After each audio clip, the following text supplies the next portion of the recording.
Hello everyone, welcome to our Egyptian online seminar group. First, keep your microphones off. Then, if you have any questions, you can ask our speaker after his presentation. I have great pleasure of welcoming Professor Jerry Zimmerman. Jerry Zimmerman is one of the top accounting thought leaders in the world. He is a professor at the Simon School of Business at the University of Rochester, where he taught accounting and economics for over 40 years. He has won numerous awards for his research and teaching, along with his long-time collaborator, Rose White, at MIT. They created Positive Accounting Theory and co-founded the Journal of Accounting and Economics, one of the most highly cited peer-reviewed journal in economics. Now we will start our seminar with Professor Jerry Zimmerman. Well, thank you. Thank you for inviting me to talk about this paper that was published in the Review of Economics and Finance. It's really based on chapter 3 of our book. Uh, let's see, there it is. Uh, It's based on chapter 3 of the book Relentless that came out a couple months ago. And it's just a rewrite, basically, of chapter 3 on the American Mafia. But the book also looks at three other organized crime syndicates, the Sinaloa cartel, the Hells Angels, and the Crips and the Bloods. Uh, After going through the economics of their organizations, chapter 7 compares and contrasts differences in their, what I call, four pillars, and their performance in terms of survivability and the amount of violence that exists. And then finally, chapter 8 pulls it all together with what I call a roadmap on how to design four pillars that match the particular circumstances of an organization. So that's the pitch for the book. Let me give you a little background. The project began about 10 years ago and started by reading lots and lots of crime books, and often these were autobiographies of criminals. Interviewed some defense attorneys and criminal prosecutors. It's a collaboration with a former student of mine, Daniel Forrester, who went on and founded his own consulting firm that focuses on corporate culture. And I'll talk a little bit more about that. Uh, the, um, the real contribution to Daniel was to bring to this economist the often underappreciated role of corporate culture in organizations. As a disclaimer, the paper is not intended to rationalize or romanticize the mafia. These are bad people. Uh, but they did devise management processes that, to varying extents, especially in the mafia, channel mobster self-interest to supply illegal goods and services that generate profits, while at the same time eluding law enforcement and rival gangs. The mafia is over 100 years old, and there's not many publicly traded companies that have that length of survivability. The when As an economist, when you think about how would you manage a criminal syndicate, there's enormous obstacles that we in the lawful sector take for granted. First of all, these criminal organizations, face massive law enforcement resources that are focused to arresting and shutting down the syndicate. These crime syndicates have very limited uh, ability to use common institutions of free markets that we take for granted. For example, they can't use courts to enforce contracts. They cannot use financial institutions that facilitate trade. They're basically running an all cash business. So, how are they able to do this? How are they able to survive? And in particular, the mafia developed corporate governance practices that attract, retain, and motivate their members to first of all, generate money and to avoid extermination from law enforcement and other criminal rivals. So the paper's key takeaway and the book's key takeaway is that uh, all organizations have to have four systems, what I call the four pillars, that are complements and they're self-reinforcing. The other takeaway is that we observe the mafias changing their strategies and therefore pillars in response to environmental threats and challenges. There were just lots of stories during the pandemic about how, especially the Italian mafia, utilized the pandemic to enrich itself from various strategies like counterfeiting uh, fake vaccines to ingratiating themselves in local communities by providing food and water. Uh, and the other takeaway, as I mentioned, is that in these organizations, and in particular, the culture is is a very important part of their organizational structures. It defines and communicates the unique and often immoral values held by members of the mafia. They attract people, this corporate culture attracts people with these values, and it rewards productive mafioso with safety and a sense of belonging, camaraderie, and recognition. I talked to numerous people, and they say the safest neighborhoods to live in New York City were uh, neighborhoods that where mafia uh, people lived because they wouldn't tolerate any crime or violence in their neighborhoods, even with people who they weren't familiar with. The final takeaway is that lawful managers cannot simply mimic or copy the four pillars of the mafia, but they must follow the same economic principles to devise optimal structures and managerial processes aligned with their unique strategies. Because different companies and organizations have very different strategies, they need to find ways to motivate, attract, and retain people to work in the benefits of the overall organization.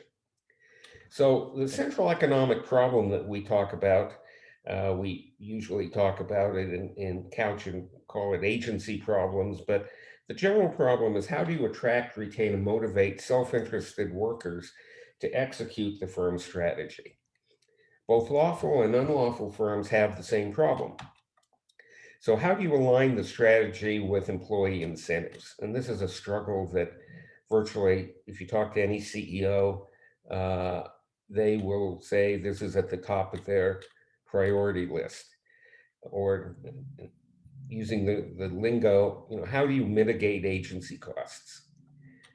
And so the history of the mafia provides a really focused illustration of how they continually solved and revised their four pillars as their strategies evolved. So let me give you a little short history of the American Mafia. Uh, it traces its roots back to Sicilian and Italian clans. These clans basically arose going back into the 15th and 16th century to protect their members from occupying powers. Sicily had been occupied for thousands of years by various nations, and the occupiers really didn't care that much about solving the problems of the local people. So what happened was that local clans there would be a man, what men of honor, as they were called, who basically dispensed justice and settled disputes within the local village because they couldn't rely on the occupiers to do that. They developed this code of silence where you don't ever talk to the occupiers or law enforcement. And they also developed an extreme loyalty to the family, that people uh, who went to the head of the local mafia was expected to be loyal to that person and to do things in return for things that they asked for. Between 1890 and 1920, there were about 4 million Italians and Sicilians who settled in the United States. There were various reasons for this flood of immigration, but many of them ended up in New York City. Um, that's where they entered immigration. Was New York City was the major port, and they that's where they would come in, and then most of them stayed there. It turns out that all American cities around this period had local people from Italy and Sicily who settled there. And in all of these cities, there was extortion, there was gambling, and there was bootlegging, were their major sources of income. There was some prostitution, but bootlegging is the production of alcohol uh, and then selling it without paying tax to the government. The taxes on alcohol in the United States at that time were fairly high, and so people would make alcohol in their bathtubs and consume it consume it themselves or sell it to their neighbors. And the local mafia, this was one of their side businesses. It turns out that in New York City, it developed around five families, and they were living in separate New York neighborhoods. So, if a family member from a local village in Italy or Sicily came to the United States, they would tend to go into that neighborhood where their families and other people settled from that village because they had contacts. Most of these people didn't speak any English, and so they needed to rely on local networks of families. And so you'd have uh, a village from Sicily would tend to dominate a certain neighborhood in Brooklyn. Another uh, village from another part of Sicily might be in Staten Island, and so on and so forth around the New York City area. The uh, Let me go move on here. So, national prohibition in 1920, which the United States passed laws banning the the consumption and production of virtually all alcohol consumption. Uh, and what this did was it really was supercharged the local mafia families, especially around New York City, that these small gangs who were running some gambling operations saw the opportunity to move into the production and the smuggling in. A lot of it came in from Canada, but also from Mexico. A lot of alcohol was being produced, and one mafioso documented that in 1925 he had revenues. This is not inflation adjusted of $12 million in 1 year, with net profits of 4 million. He had 100 men on his payroll, and he was paying police 5 million of the money. So the local police on the street wouldn't arrest them in their hidden bars and what were called speakeasies. Uh, the major organizational innovation that Luciano and his other comrades in the other four families, created was the commission.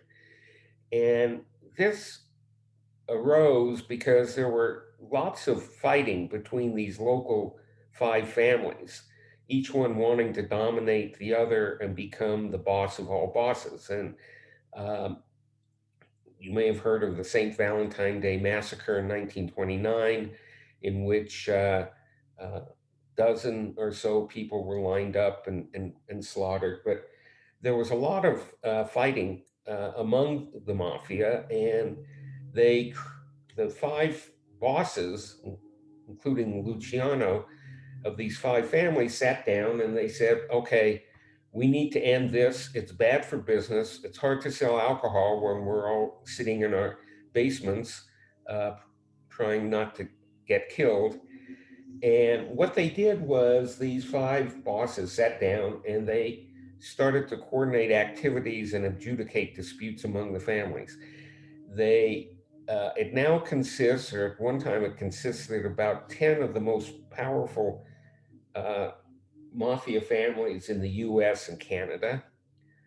They uh,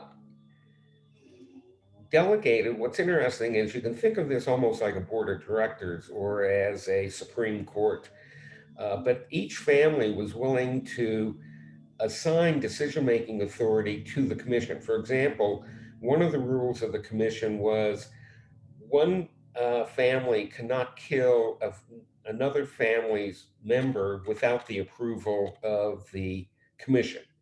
So this basically said you can't have wars anymore between the families. And the way they enforced it was that if you did something, you would, if you broke the rule, if one boss broke the rule, the other four would seek some sort of justice. They also prohibited killings of law enforcement officers and judges because they realized that this um, would have big consequences. It'd be bad for business if a prominent judge is murdered. The police will come down hard on all five families. Because they don't really know which family ordered it. The other interesting rule they had was that they prohibited female members from becoming what I call made men or formally admitted to the family. The other thing they did was they limited the size of each mafia family. So mafia families couldn't add more members uh, and therefore get larger and gain power. So they tried to keep the size of all the families about the same so that no one family would become a superpower. Uh, the commission also would ratify the appointment of another family's boss so that, again, they wouldn't have one of the bosses somebody that they couldn't get along with. And since 1930, 31, when the commission was formed, there really hasn't been any wars among the five families, which is pretty remarkable when you think about uh, the incentives that they had and the fact that these people were violent. 1933, Prohibition is repealed, but by then the five New York families had developed highly efficient organizations in terms of being able to produce and supply massive amounts of alcohol throughout not just New York City, but the entire United States. What they did was when they had to move out or they lost one of their prime business segments. And so they then returned to their other remaining uh, illegal activities, such as gambling, prostitution, extortion. Loan sharking is basically making loans to people at extremely high interest rates, often illegal rates. Uh, and what they did was that they had become this very resourceful, relentless set of organizations that were constantly looking for new illegal but profitable enterprises that they could pursue.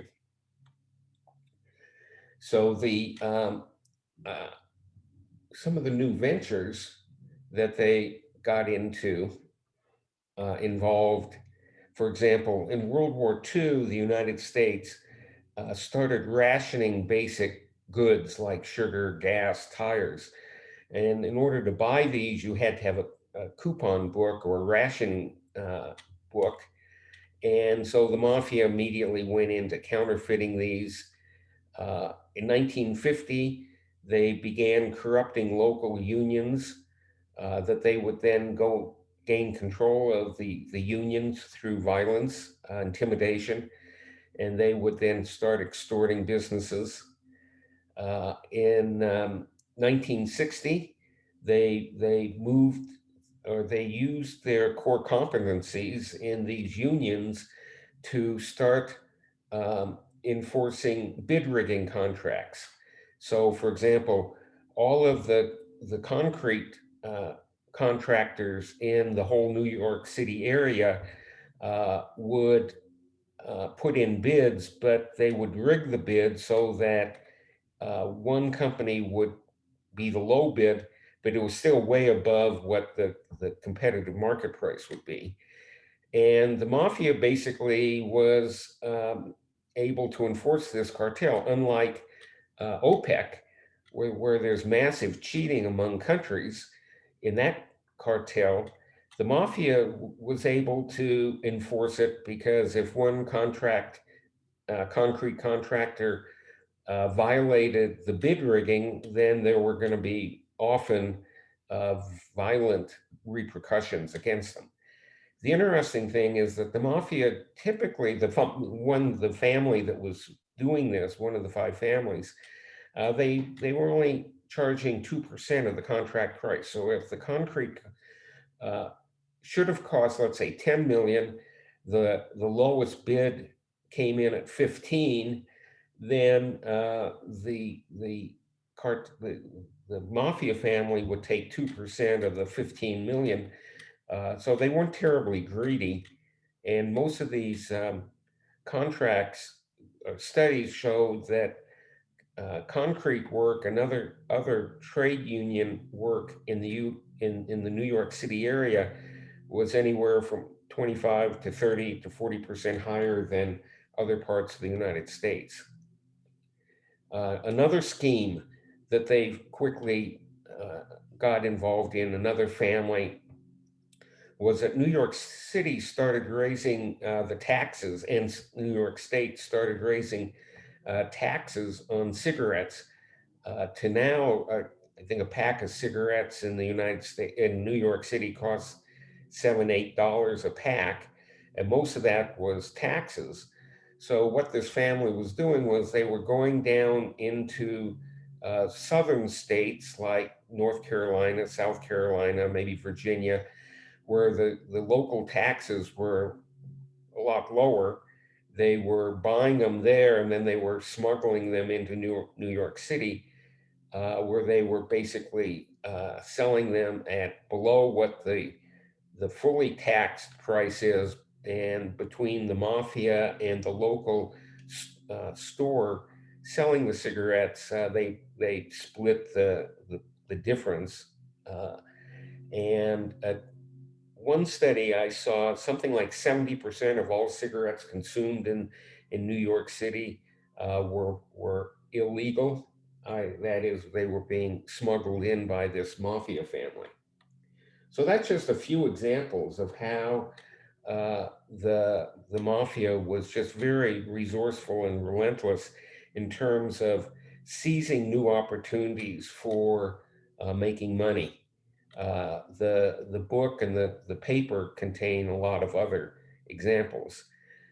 In 1970, um, the federal government knew the mafia it was in existence, but they could catch a local mafia guy hijacking a truck, or they could raid a gambling house and shut it down and hopefully put those people in jail, but they couldn't ever catch the boss or the underbosses, the leadership team, because these people never were doing crime. So there was an important federal law passed called the RICO statutes, which is the Racketeer Influence and Corrupt Organizations Act, which basically now made it legal for the feds, the federal prosecutors only need to show that the boss is involved in a conspiracy, an illegal conspiracy. So that means they only need to show that he was either directed or that they could get one of the mafia uh, lower level people to testify against the boss that the boss was involved.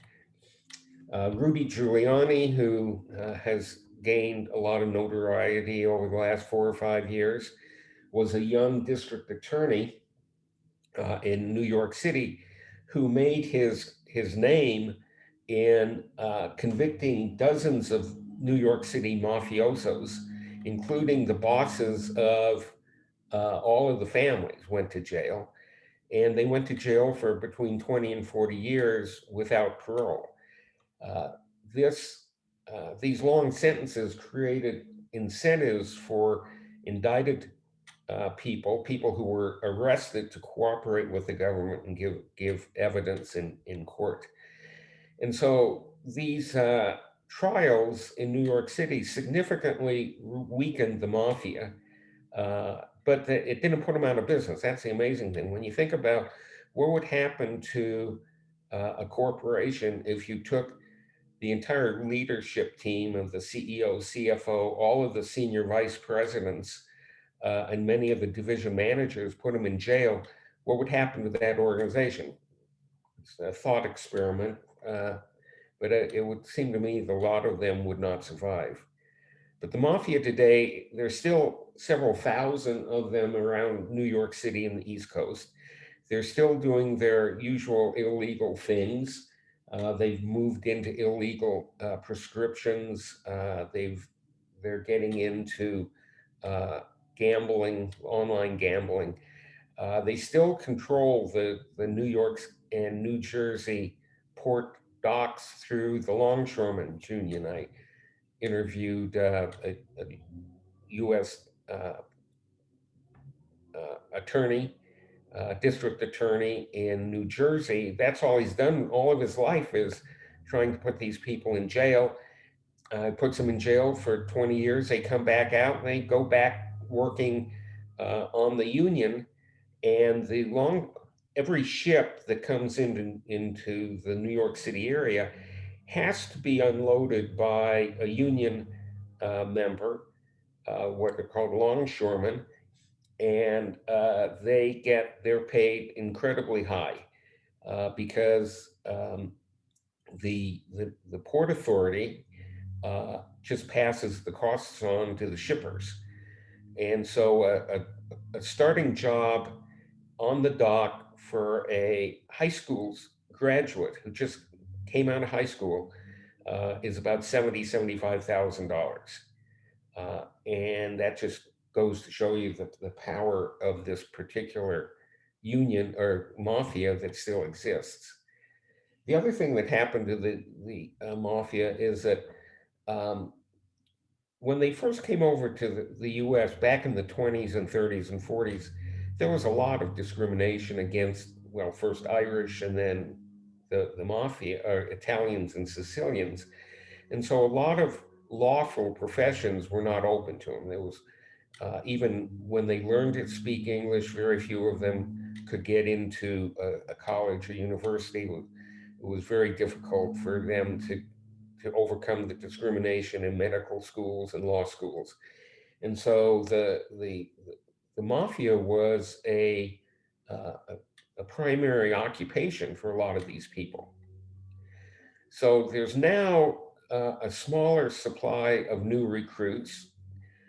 Illegal drugs are not really controlled by the mafia in New York City. That's been captured by Hispanic and African American gangs.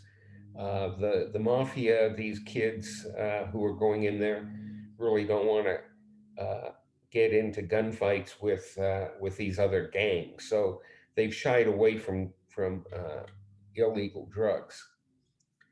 So let me get into the economics of the four pillars. And the first three of these, task assignments, performance measures, and rewards and punishments, are common staples in economics of organizations. That um, you know, how do you solve agency problems? Well, you do it by how you assign tasks, how you reward and punish, and how you measure that performance. The fourth one is corporate culture, which a few economists are now starting to recognize as another important driver of behavior. So all organizations have these four pillars, and when they're properly constructed, we'll see how that they really can align workers' incentives and the firm's strategies. They can really mitigate agency problems. So quickly, task assignment pillar. It's basically the organization chart of the firm. Who makes which decisions? And so what we teach in economics is that you want to assign tasks to those people who have the necessary skills, the best information to make the decision, and they also have to have incentives to exercise the task in the firm's interest and not their own self-interest. The way this is done in the Mafia is this is the organization chart of one family. So imagine that there's four other families on this diagram, each with a boss. And there's very clear lines of decision-making authority from the boss. There's an underboss, uh, consigliere, and under the boss, there are captains or capos who run a number of gangs. So under a capo, I show here each capo has three um, sub-organizations, but under the capo, there will be a made man or a soldier, somebody who has been formally admitted to the family, and then they will run a particular crime uh, vice. It can be prostitution in a neighborhood. It can be stealing or hijacking trucks that are coming out of Kennedy Airport. It can be the untaxed cigarette scam. Um, but each one of these made men is basically a franchise. It's like running a McDonald's franchise where he has the decision-making authority to run a vice in his neighborhood, and he passes on usually 15% of his profits to the captain, and then it moves up the organization. But he also then goes out and recruits associates to run his particular vice. So let's look at the boss. The boss doesn't really make very many criminal decisions or what crimes to commit. His job is to maintain order and to maximize the family's profits. He has sole decision-making authority within his territory. So typically, again, remember these five families were in particular neighborhoods in New York City, and so it was fairly easy to monitor who is violating their territories. Uh, and so the boss makes sure that everybody stays within their assigned territories. He then chooses his underboss, a consigliere, a buffer, the captains, and also the soldiers, the people who are going to become made men and therefore officially admitted to the family. Uh, he, the boss basically, again, assigns what territories, what businesses to what family members, and then he divides the profits among the family members. He basically tells each uh, soldier how much of each particular vice they can keep. If someone's arrested, he arranges bail and will often find ways of getting the person released. They also protect the family or keep paying the expenses of a family member of the family if one of the family members gets sent to jail. The underboss is just, as the name suggests, he basically acts for the boss if the boss is unavailable. The consigliere is usually an elder statesman or a capo who doesn't want to be in the business again, who is the legal advisor to the boss, usually arranges protection from law enforcement. He's usually very connected in with the local police and prosecutors, things like that. The buffer is, again, an organizational innovation of the mafia that when the boss wants to tell a particular captain something, he doesn't call him up on the phone because the phone could be monitored by the police. What he does is he tells the buffer to get in his car and go tell that captain what he wants to communicate. So the buffer is purely an innovation to try and protect the boss from prosecution. The capos and the made men. So the capos, the captains run the day-to-day rackets.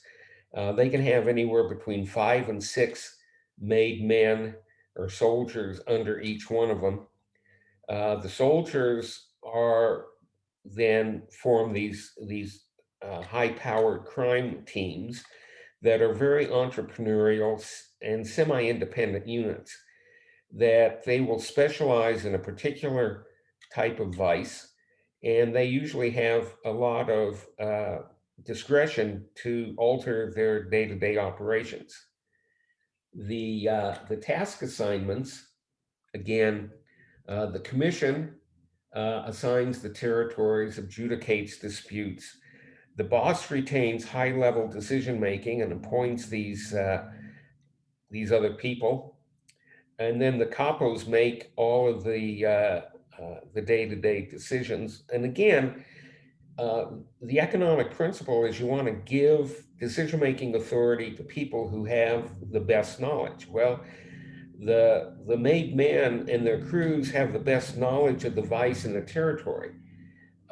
They understand what trucks are coming out of JFK and what um, what they carry, and this changes very quickly because they may have somebody on the dock or in the airport who knows what is on the in the in the in the truck because they have the paperwork, and they call up the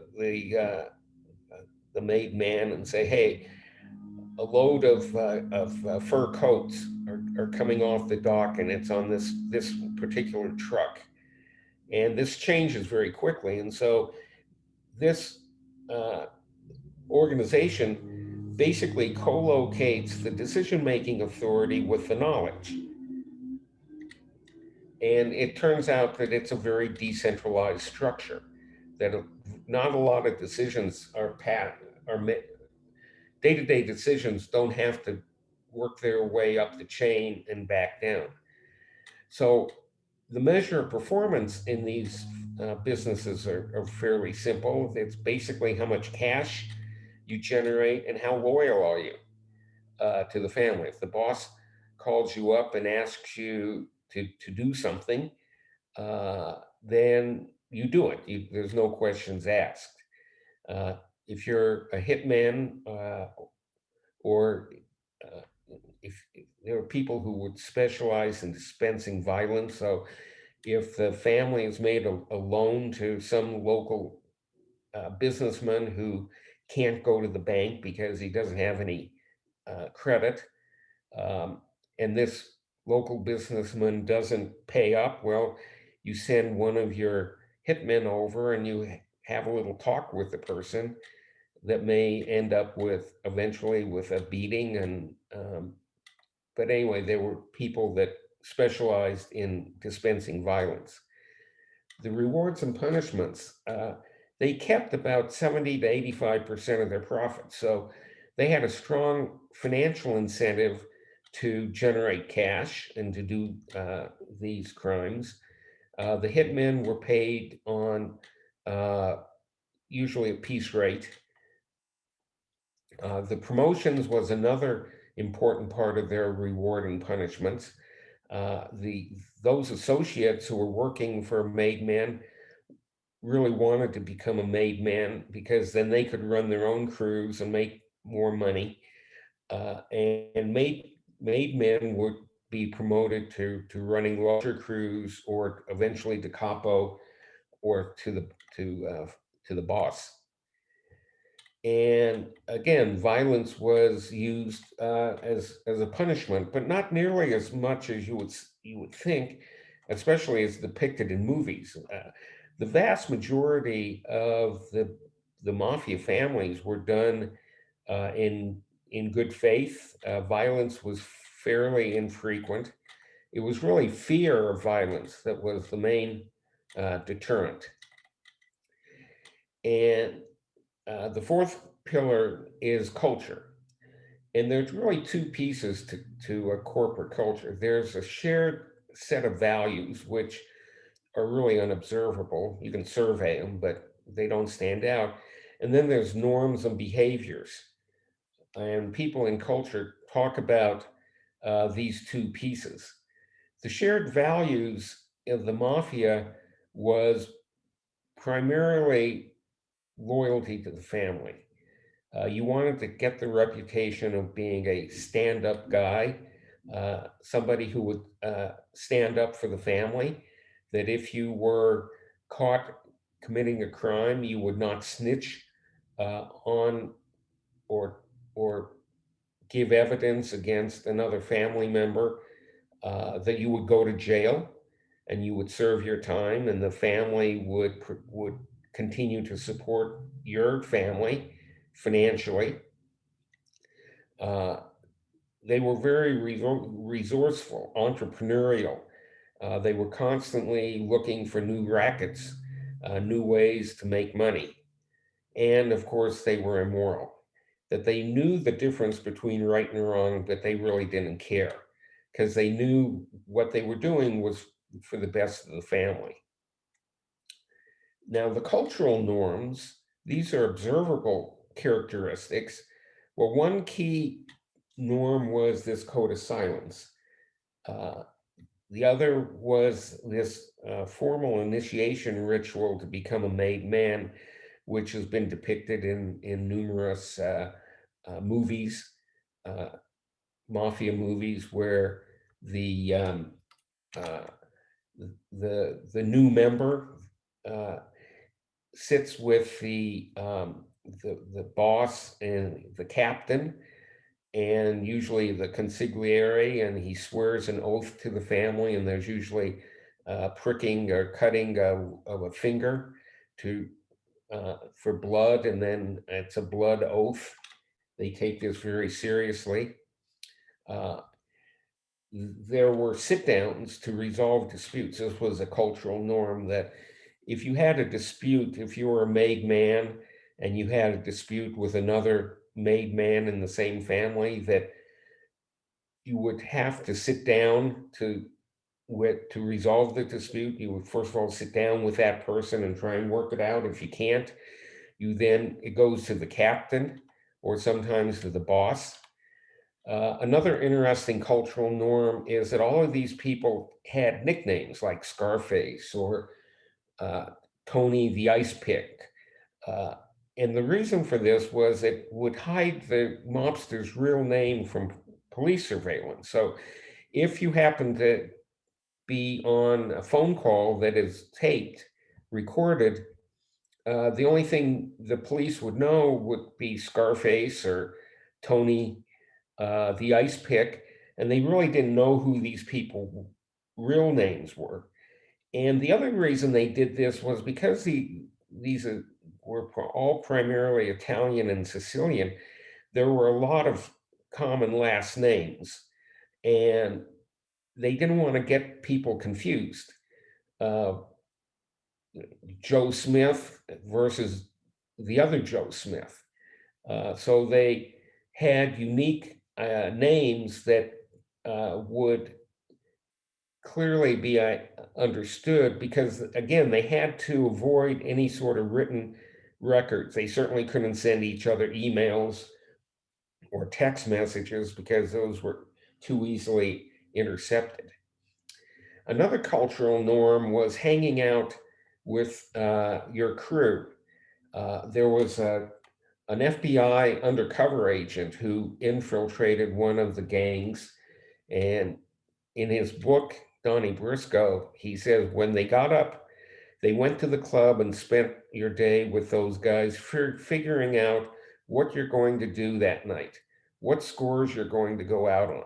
Somebody would have an idea about a burglary or a hijack, and they kick it around to see if it was worthwhile. So they would have each of these families would have a number of clubs in the neighborhood, and it was expected that every day you, know, you get up and go to the club and hang out with your crew. So think about this as in an economic sense. What are the benefits of hanging around? Well, the first thing is it reinforced loyalty to the family. Just being there, you're available if there's some crisis. That the wise guys, the made men and their associates would keep track of each other as a way to monitor. If somebody didn't show up at the club, they would get suspicious. Hey, what were you doing? And it would raise red flags. So it was a way of protecting themselves from police. The face-to-face communications reduce the likelihood of a wiretap. All you have to do is make sure that there isn't recording devices in your club. It also promotes initiative and innovation via teamwork within the crew. So it was an effective way of assembling knowledge of what jobs to do. So let me talk about the important forensic findings here. Figure 2, which is kind of the key to understanding how the 4 pillars of strategy work, is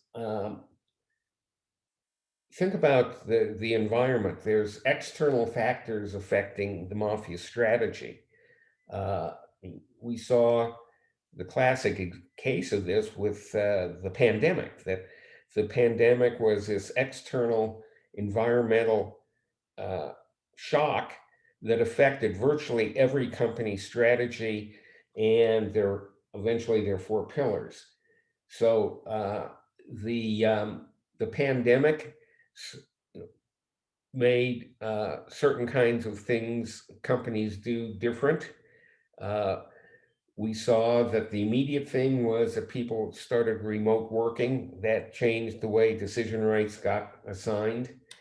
And then how these 4 pillars work lead to organizational characteristics and some unexpected ones, and eventually the performance and survival of the organization. And so this is kind of the flow chart of how the external environment impacts both strategy and the 4 pillars.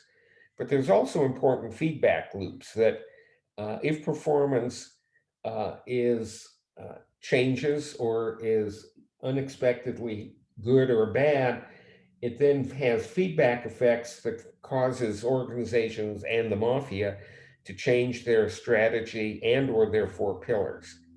So what I want to do is show you some examples of this in the mafia. Uh, as I mentioned, prohibition uh, in the 1920s immediately led to a change in strategy. They started massively production of alcohol. I mentioned World War II rationing led to a new strategy of counterfeiting these coupon books. The cigarette taxes led to cigarette smuggling.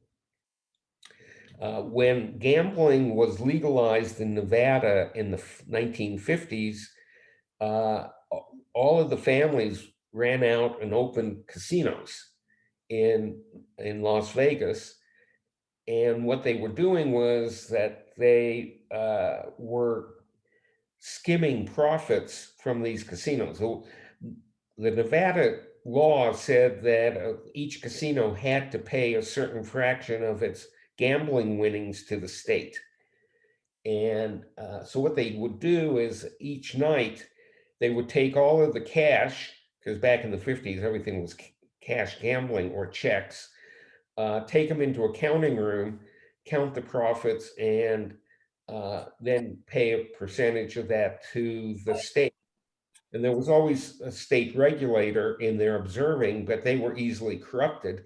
And so instead of saying their profits were 2 million that night, they'd say it was 1 million. They pay tax on the 1 million, and they'd skim the extra million back to New York for the family. So that's the top two boxes.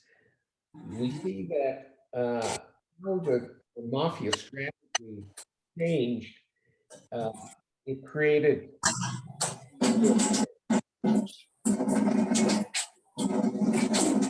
Turn their mic off. Thank you. So we've already talked about how they formed the commission to reduce the wars between the families.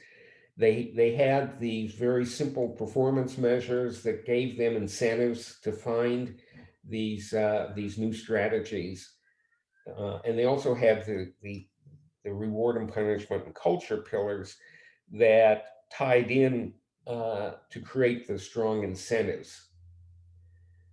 And so when you look at the organizational characteristics of the mafia, what I observed is that they had these very high performance small teams of 4 or 5 guys who would go out and commit a particular crime. They built a very strong brand of not messing with wise guys.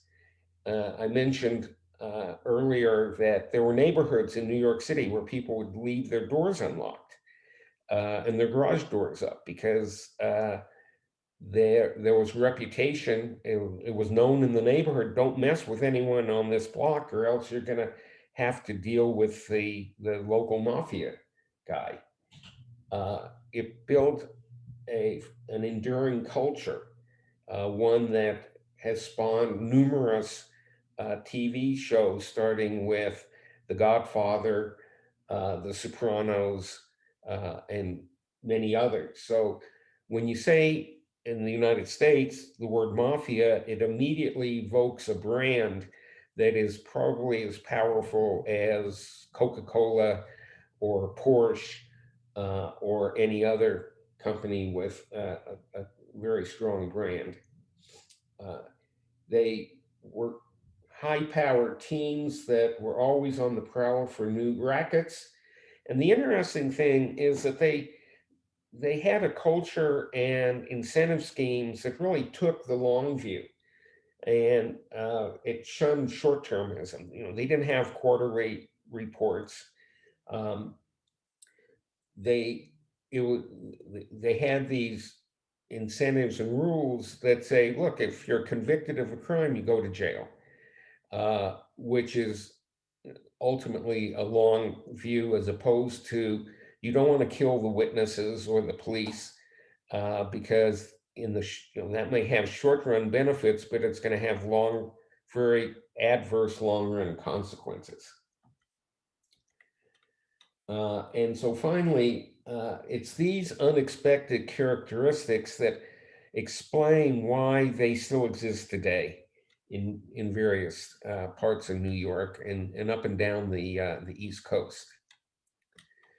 The key thing to note is that these 4 pillars reinforce each other, that they're complements, that tasks are in fact assigned to people who have the best knowledge and the incentives. They measure performance on how well that person performs the task. They have a very high profit sharing, pay for performance. If you want to think of it that way. They keep 80% of what they generate, which is uh, traditionally a very high sharing rate. The other interesting thing they did was when I mentioned when they are admitted to when an associate gets promoted to a wise guy in this formal process, the captain, the guy who he was working for, um, has to vouch, has to sponsor the wise guy.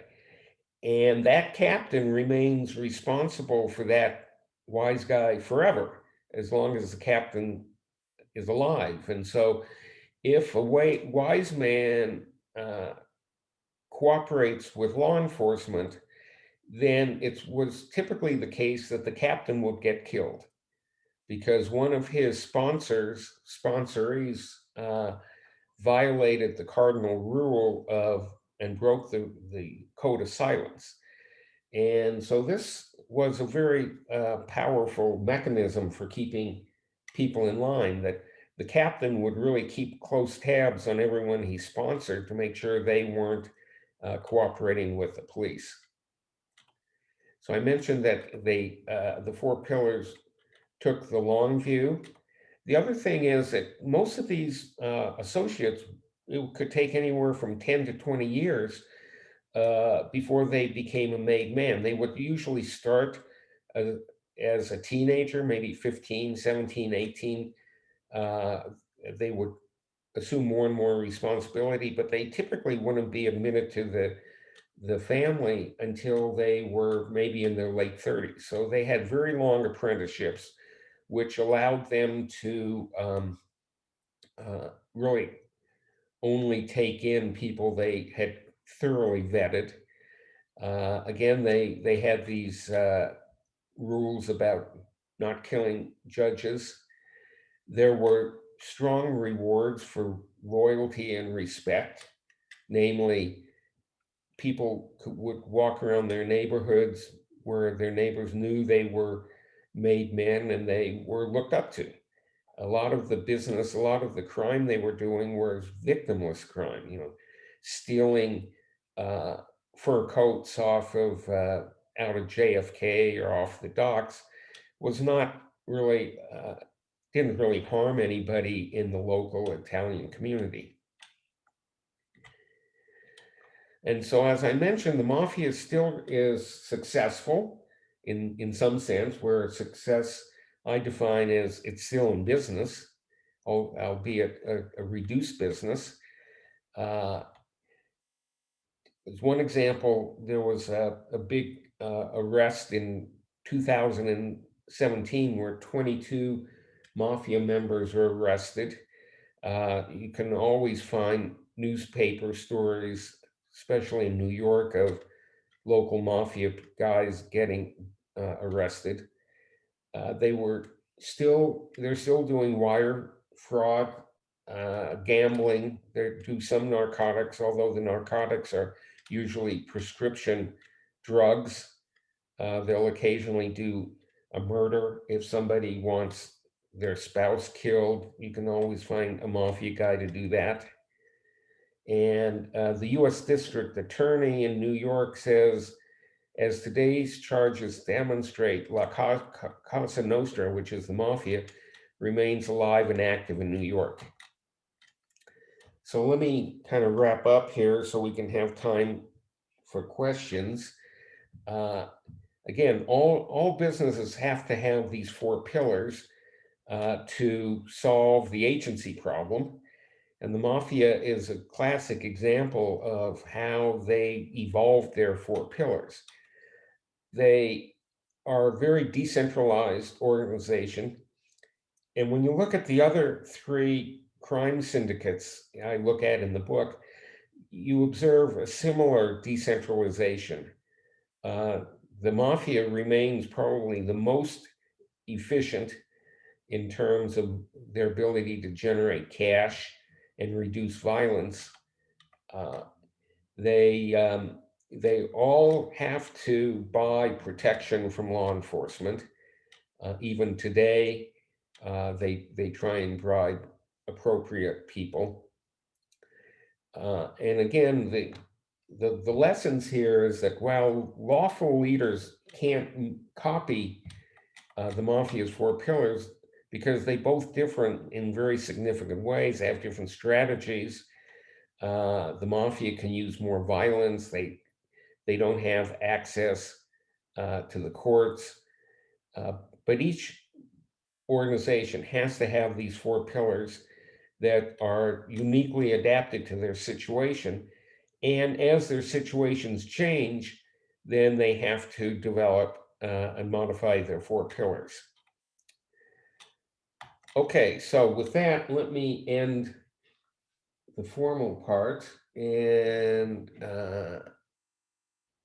stop share. Okay.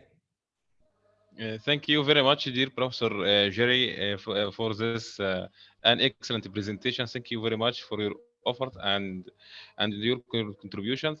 Now, if anyone have any questions, you can open your mic and ask your question. Siva, Siva, okay. Please open your mic and ask your question. Yeah, thank you, Mohamed. Oh, Jerry, yeah, very interesting presentation. I loved it. So I was interested, like, do you have any insights on the accounting and finance side of the business? Where did they keep the cash? How did they finance the business? Did they keep books? Do you have any insights on those? Yeah, Al Capone, I'm sure you've heard of Al Capone. He was in Chicago. Mm-hmm. He was the boss of Chicago, but he reported up to a New York City family. He was the consummate accountant. He had detailed profit and loss statements on each of his businesses. So he knew which of his, where he ran brothels with prostitutes. He knew how much profits each brothel was running. He had speakeasies or nightclubs selling illegal alcohol. He had extremely detailed P&L records. Unfortunately, when he was arrested, the federal government found these records, and they ended up convicting him not of doing these crimes, but of income tax evasion. So Al Capone went to jail not because he was committed murders, but because he didn't pay enough taxes. And they used his accounting records as their primary evidence. Since then, and actually before then, very few of these guys even wanted to have anything written down because they were too smart. They knew that if they got caught with these records, they would be incriminating evidence. So the vast majority of them never did accounting. There was a very important mobster who was not officially in a family because he was Jewish, but he was very friendly with most of these guys because he grew up with Lucky Luciano and some of these guys. His name was Meyer Lansky, and they referred to him as the human calculator. He could keep straight in his head hundreds of deals and who had what share of these deals. So he was basically a human Excel spreadsheet. Uh, so it was all informal. And again, the cash, um, there was really very little to finance. There was no capital. There was no fixed assets. Maybe you might own a speakeasy, but these things were generating so much cash. The problem was um, what to do with it. A lot of it went into corrupting the police force.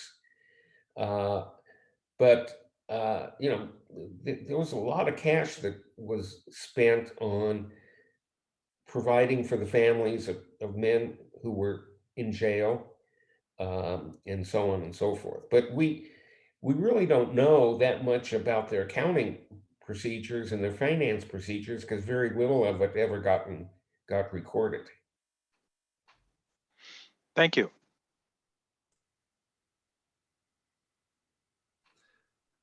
Can I ask a question? Is there another? Yes. Hi, Professor Zimmerman. This is Jonathan Zhang from Colorado State University. Thank you so much for. Can you hear me? Okay, I want to make Yeah. sure. Yeah. Thank you for a very interesting presentation. And you're right. I think a lot of these organizational mechanisms could be adapted by by legal organizations. As I was listening to this, I kept chuckling because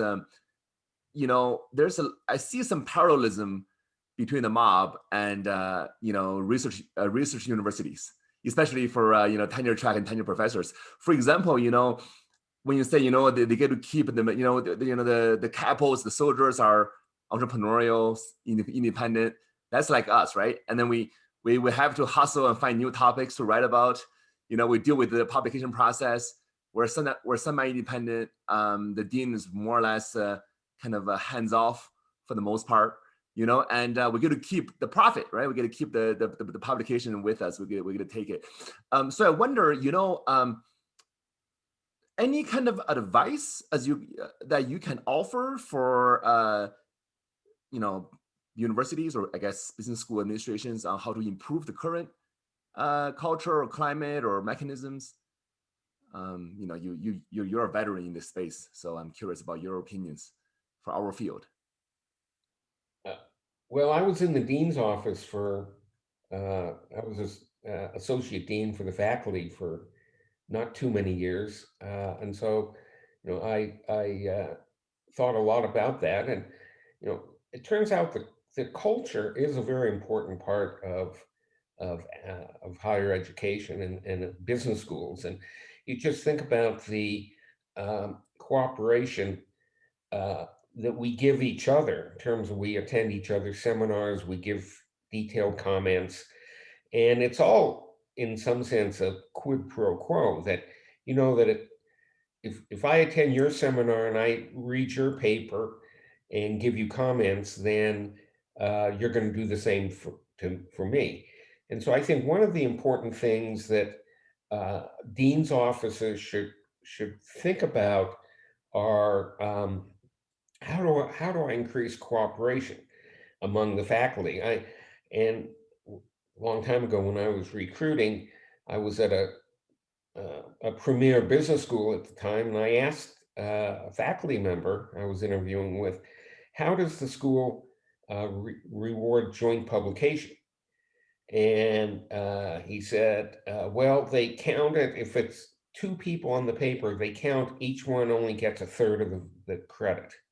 I said, well, that's kind of silly. He said, no, they're very conservative. They don't want to give tenure to somebody who doesn't deserve it. So they have this ad hoc rule that when the promotion and tenure committee meets, if somebody has all jointly authored paper, they look dimly at that. I went to Rochester and I asked the same question to the dean. He said, I count it as I give the person with the co-authored paper more credit. It's like 120% credit. And I said, well, that seems overly generous. And Bill Meckling, who was the dean at the time, said, knowledge creation requires collaboration. And if you have a faculty member who does a lot of joint research, that means that you've got 2 + 2 = 5. And so that's what I want. I want innovative research. And so that was an implicit incentive scheme. So to answer your question, anything that you can do to increase collaboration among the faculty is going to increase the size of the pie, the research pie. Great, thank you. There is another questions. If anyone have any questions, you can open your mic and ask your question.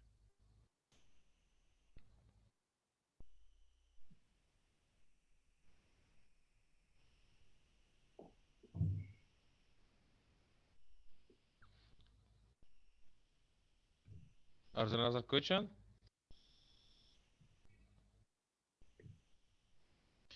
If anyone have any questions, you can open your mic. What do we have in the ask. chat room? Yeah, a number of you wanted my slides I'm just looking at the chat room. Yeah, just send me an email, and I can send you the slides. I have a question. Yes. Hey, Zach. Hey, Jerry, how are you? Good. How are you? Good, thank you. So when I went to Rochester, we had a 3-pillar stool. Right. And so I wanted to ask you a little bit about the introduction of that 4th pillar. You mentioned it a little bit and how Daniel helped you with that. And how culture kind of weaved into the structure. And how do you see that in our study and analysis of lawful firms? Yeah.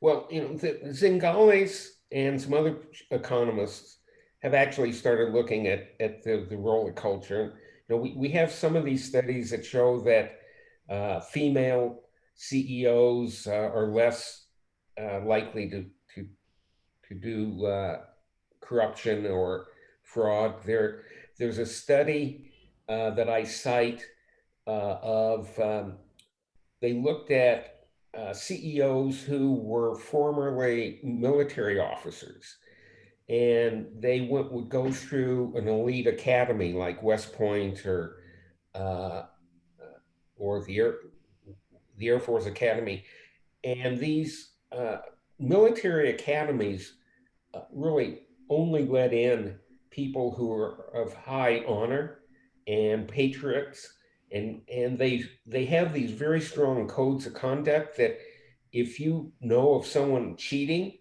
in one of your classes, that you have a duty to inform on them, and if you don't, you're both going to get thrown out.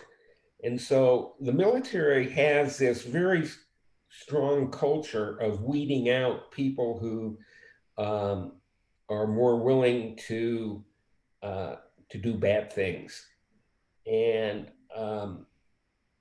they should have. So they basically screen on people who have high integrity as a core value of their culture, and so that value should then persist when they become a CEO or a CFO, and they actually find fewer I don't know if they looked at accounting misstatements or other kinds of corporate frauds. They're much less likely when the CEO has a military background. So there are some of these studies that are starting to come in, but when you were at Rochester, it was a very strong culture of cooperation, and there was a culture there of working with PhD students as co-authors as a way of mentoring, and there economists have kind of shied away from culture because it's hard to quantify. It is kind of nebulous. But if you look at some organizations, especially like the military, there's very little pay for performance, but yet you observe behaviors there that can only be explained by the strong cultures that those organizations have. Well, good. It's good to see that our attempts to quantify, and as you say, it's nebulous and sometimes hand waving to take the the leap between, okay, this guy went to West Point, and then, okay, can we map that cultural capital that he accumulated there and then transferred over to some lawful or normal organization? But that's good that we making that progress, and I was happy to see that in the book, as well as the way that you describe it as the muscles and tendons, etc., etc. Oh, good. Thank you. So where are you now? I'm home. Yeah, at where? Ohio State. At Ohio State. Okay. Yeah. Another Francine, you had a question? question, no? Yes, Francine. Yes. Hi, Professor Zimmerman. I was really intrigued by your mention of the importance of Omerta, secrecy, in terms of the mafia. If you can remind me where you put that within your pillars, because with all the talk about antitrust and anti-competition right now, that becoming a really prominent policy area for this administration, I'm wondering how that might transfer in terms of looking at, legal operating companies, and that kind of, if they have a culture within the company of secrecy, NDAs, kind of, even within the industry, not telling secrets on each other because it's bad for any company to look bad because it'll bring attention on the others. So I was kind of intrigued by that connection to what's going on in the antitrust, anti-competition environment right now. It's an interesting question. It's very different in the mafia. I mean, this is part of their corporate culture. It's an observable behavior.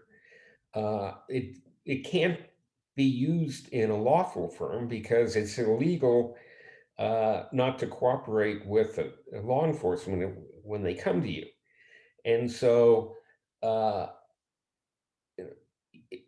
it's the cover-up would be worse than the crime if the CEO puts out an email saying don't talk to anybody about our business practices or our pricing policies. That would immediately land the CEO in jail. But on the other hand, companies, and I don't know about the current environment, but I know, let me give you an old example. Growing up and working in Rochester, I knew a lot about Kodak.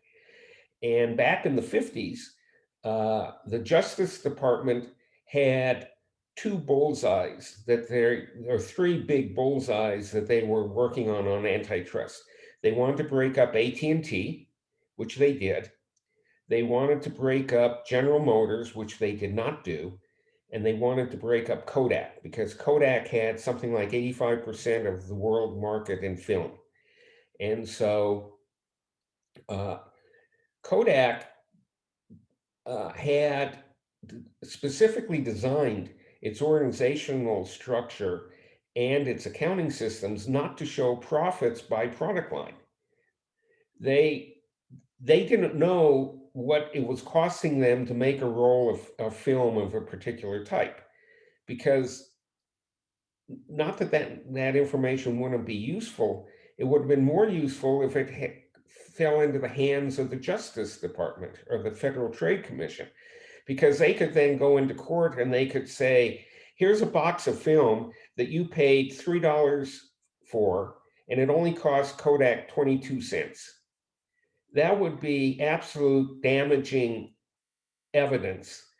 And so Kodak, for years and years, had this accounting system that was not reporting profits by product line. And that was part of the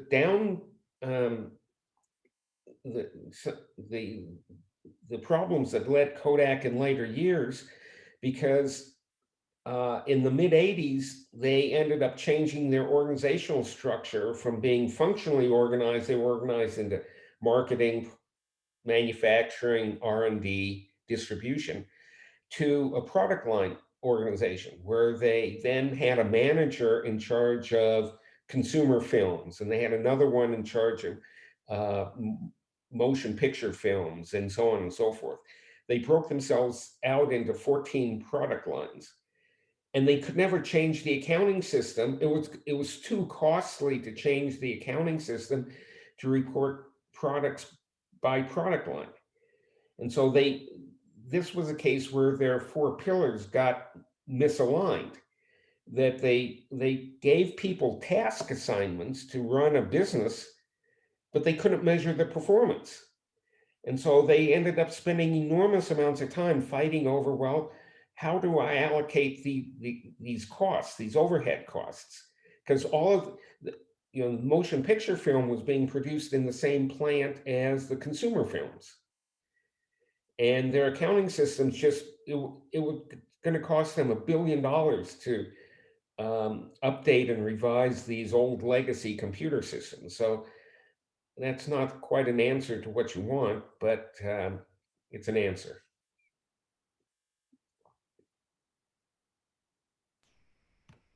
There is another question. If anyone have any questions, you can open your mic and ask your question. Yes. Yes, you can ask. Hello, Mohammed. How are you? Thank you, Professor, for your presentation. I would like to explain the synergy between the politics system and the mafia. The what? The political system? And the mafia in the country. Because illegal procedure and legal procedure. Okay, I can't quite understand what the question is. Oh, what's the synergy between the political system and the mafia?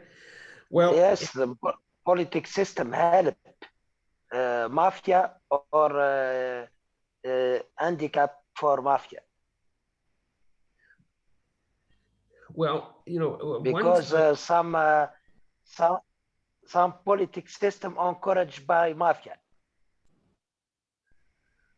Well, you know, where organized crime is the strongest is when they have the complete corruption of the political system.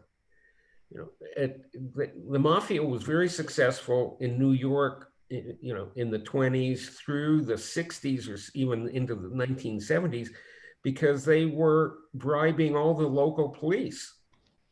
And so there's a direct correlation between how powerful the organized crime is and how corrupt the police force is. I mean, you see that in Mexico, for example, the Sinaloa cartels and all the cartels there. It's most of the police in the places where they are smuggling the drugs are turn a blind eye. El Chapo was flying 747s from Colombia into Mexico City loaded with tons of cocaine and heroin. And he was able to do that because he was bribing the local Mexican officials at Mexico City's airport. So I don't know if that quite answers your question, but you know, the classification of types of mafia, because some mafia in, for example, drug have a negative impact in a politics system.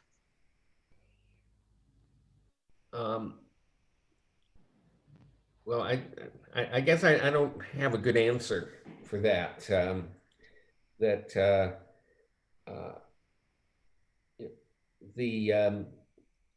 When you have enormous amounts of profits from some illegal activity, then you have the resources to corrupt the local officials. And we saw that in New York City in the 1920s with Prohibition. You basically had millions and millions of people in New York City who wanted to drink beer and alcohol, and the only place they could get it was from their local speakeasy or buy it from a local mafia guy. And there was enormous profits in that. And I showed you a slide that Lucky Luciano was spending, I think, $4 or $5 million on corruption out of his 12 million. Yes, thank you, Professor. Thank you. There is another question. Oh, I wonder, Professor Zimmerman, do we have time for one more? Because I kept thinking about the hangout place, you know, by the club, and I think this is there's a tension that applies to all organizations, whether for profit or non-profit. The trend is getting more flexible working, right? Like especially remote working, especially what happened in the past year. But at the same time, in-person hangout, it's builds cultural cohesion, right? So you can see there is tension for managers to want people to come in, but at the same time, the cultural trend of remote and flexible working, it's also ongoing. So how would you resolve that? If you're a kind of a manager who wants to build a strong culture by having people physically interact with each other, but at the same time, you know, all these other constraints and whatnot. I mean, how would you address that? Well, you know, we're seeing a lot of articles in the popular press about going back to the office, hybrid work. There was just an article in the Wall Street Journal this morning about one of the risks you face if you don't come in the office is that they're finding that promotions and pay increases are going to people who come into the office now. So I think that what's likely, you know, every company is going to have to, and every division of every company is going to have to come to grips with this. There are going to be certain jobs like faculty researchers that are much less productive if they're not interacting, you know, if they're not going to lunch together, they're not attending seminars. And then after the seminars, you often go back into your office, continuing the conversation with a couple of colleagues or PhD students. Those interactions cannot be done on Zoom, we've discovered. They're spontaneous. And so I think that in companies where there are jobs where there are synergies from interaction, they're going to force people back in the office, and there's going to be a self-selection process that people who value remote working are going to go find jobs where they can do that. But you know, this is a new equilibrium in the labor force, and we're seeing that, you know, people are moving into small towns, getting out of high cost areas, and thinking that they can continue to work from home. I think the people are overestimating the amount of their ability to work remotely. Sure.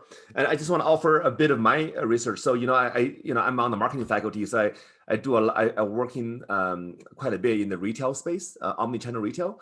And, you know, you'd be surprised how much more customer development and loyalty relationship and also profitability you get if you can get customer to visit your store, right? Sure. And then migrate them online. So, you know, if a customer's onboarded, you know, with online as their first kind of a, you know, imprinting, this is not going to be a profitable customer because they lack the sensory experience, the multi-sensory rich, tangible kind of, you know, that facilitates experiential learning. So you know, it seems like the same thing happens in the physical workspace, that we need that tangible experience.